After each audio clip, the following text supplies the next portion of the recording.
Во Владивостоке с 13 по 15 марта в стенах Дальневосточного федерального университета прошел турнир Кубка России по баскетболу «Финал 4». На него съехались сильнейшие баскетбольные клубы России: Приморская «Динамо», Нижегородский клуб «Пари НН» и два клуба из Москвы: МБА «МАИ» и ЦСКА-2. Болельщики поделились своими впечатлениями от мероприятия. Очень хорошее впечатление у меня складывается, потому что организация хорошая. Они первый раз проводят здесь эти соревнования. Мы болеем уже за команду «Динамо» 5 лет. 5 лет, да, 5 лет. Мы с ними постоянно болеем, постоянно соревнования проходят, которые у нас, постоянно следим за этим. «Динамо» вперед. За командой ЦСКА-2 мы уже смотрели, они играли с «Динамо». У нас здесь в Олимпийце. Когда там получилось, что «Динамо» проиграла в 1 очко, довольно-таки хорошая, сильная команда ЦСКА-2. Возможно, она составит конкуренцию здесь команде «Динамо». Я советую всем посещать баскетбол, смотреть, ездить на соревнования, чтобы болели, прям следить за новостями в интернете, то есть полностью погрузиться в этот мир баскетбола. И он очень понравится. Как отмечают зрители, все команды достойно показали себя на турнире. Студенты из Якутии поделились своими впечатлениями от матча. Команды все очень конкурентоспособные, сильные. Баскетболом я увлекаюсь не так много времени на самом деле. И на самом деле из этих команд знаю только ЦСКА и «Динамо». Сейчас происходит матч между ЦСКА и МБАИ. И я очень сильно болею за команду «Динамо». Мне очень нравится в целом сам баскетбол. И я очень сильно надеюсь, что команда «Динамо» победит.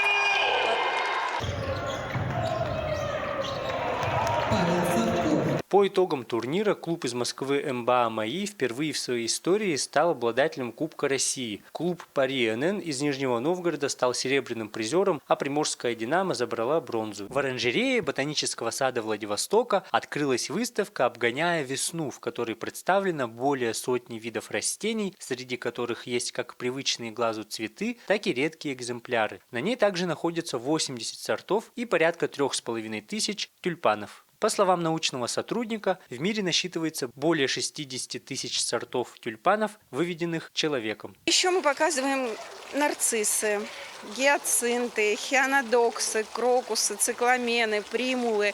Это все первоцветы разных регионов мира. Вообще у нас в выставке участвуют около 7 тысяч разных экспонатов, цветущих, приятно пахнущих, и те, которые показывают, что самое шикарное время года – это весна. В оранжерее Ботанического сада представлено более 3000 сортов тропических и субтропических растений. Также сейчас можно наблюдать массовое цветение разных сортов азалий. Горожане отмечают, что весеннее цветение в оранжерее создает по-настоящему уникальную и весеннюю атмосферу. Посетители подчеркивают яркость и разнообразие растений от нежных тюльпанов и нарциссов до экзотических орхидей и редких видов. Потрясающе. Вы знаете, ботанический сад в целом, оранжерея – это мое любимое место в городе Владивостоке. Здесь всегда весна, здесь всегда лето, здесь потрясающие экземпляры растений, очень трепетно относится, я думаю, ботанический сад к выращиванию растений, чтобы нас радовать круглый год. Весной здесь традиционно в это время проходят выставки тюльпанов. Вы видите здесь эти рододендроны, много растений таких прекрасных. Такое настроение создается просто великолепное. Спасибо большое Ботаническому саду, всем сотрудникам за такую радость, которую доставляют жителям Владивостока и гостям нашего города. Выставка весеннего цветения в Ботаническом саду стала уже ежегодным ярким событием для города, способствующим укреплению связи человека с природой. Она популяризирует знания о растениях и подчеркивает красоту наступающего сезона. Во Владивостоке в стенах Дальневосточного федерального университета уже второй год проводится мероприятие «Шагай вперед». На нем собрались студенты из Тывы, Алтая, Бурятии и Якутии, чтобы продемонстрировать свои национальные настольные и спортивные игры. Мероприятие прошло в формате ярмарки. Данный проект направлен на развитие и сплочение различных культур и позволило гостям расширить свой кругозор. Каждая делегация представляет свои интересные очень и развлекательные игры. Бурятия сегодня представила такие игры, как Сурхарбан, то есть стрельба из лука, и Шагай-Надан, игра в косточки. Шагай-Надан предназначена для улучшения ловкости, координации. В каждой игре есть свои правила, довольно жесткие, и игры они у нас на выбывание большинством. Шагай в переводе с бурятского – это кость, кость именно лодыжка баранья. Студенты из Якутии имеют хорошие дружеские отношения со всеми студенческими землячествами и уже традиционно принимают участие в мероприятиях друг друга. Мы представляем такие игры, как Тутумергирь, это якутская вертушка на силу, выносливость, и также настольные игры, такие как Хабылык, Хамыска, Тырынка и тоже такая Юла. Вообще есть некоторые схожести с играми, например, у бурятов, у них тоже есть типа камушки, только вместо дерева у них косточки. И, в принципе, тут реально очень интересно. Тут также есть алтайцы, тувинцы, и можно посмотреть на разные национальности. И мне кажется, это очень хорошо для популяризации коренных народов России. О том, что объединяет алтайцев, бурят, тувинцев и якутов, и какие игры представили делегации, рассказали председатели объединений. Мы представляем тувинскую игру, традиционную тевек, получается чеканка, чеканим мяч, про ловкость, про умение в моменте перестроиться. Ну и в целом веселая игра. Глядя на нас, тувинцев, на якутов, на бурятов, алтайцев, мы связаны с природой, во-первых. Мы всегда чтим наши традиции, уважаем старших.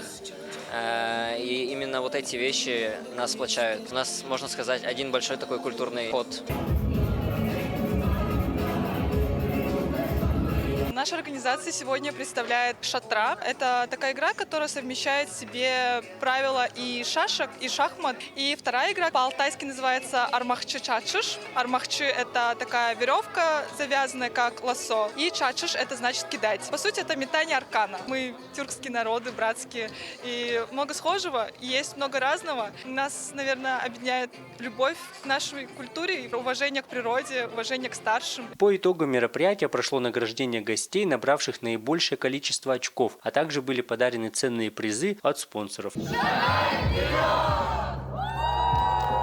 Во Владивостоке прошел 3-й краевой форум по корпоративному волонтерству, где собрались представители власти, бизнеса и некоммерческих организаций, чтобы обсудить тему практической инклюзии. Организации продемонстрировали свои успешные проекты и обменялись опытом по работе социальной адаптации и инклюзивной деятельностью. У нас в рамках деловой программы были приглашенные спикеры из разных крупных госкорпораций, которые тоже поделились своим опытом развития корпоративного волонтерства, развития инклюзивных программ и проектов.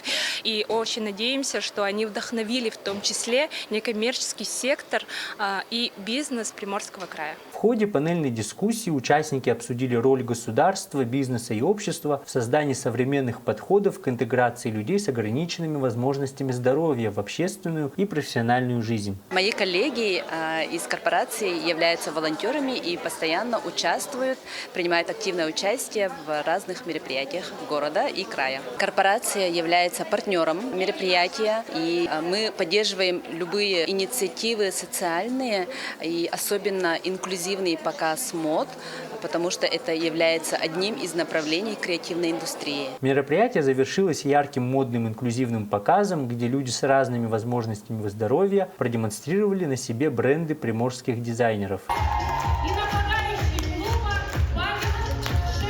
Все это было очень необычно, потому что мне достался для меня очень необычный наряд, потому что я хоть и инвалид многие годы на коляске, но я всегда ношу ту одежду, которая носят обычные здоровые люди. А здесь мне придется показывать именно одежду, ту, которая сделана для инвалидов. Поэтому для меня немножко это было как-то необычно. Надеюсь, что люди, которые будут смотреть, им это понравится. Организаторами форума выступили транспортная группа «ФЭСКО», правительство Приморского края, региональное представительство Национального совета по корпоративному волонтерству и автономное некоммерческое объединение «Обнимаю сердцем» при поддержке Корпорации развития Дальнего Востока и Арктики. Наша организация «Обнимаю сердцем» является соорганизатором этого форума, и мы представляем первый приморский инклюзивный модный показ «Мода хоровода у моря». Наши проекты реализуются в 14 регионах страны. Мы являемся лидерским проектом Агентства стратегических инициатив. Мы представляем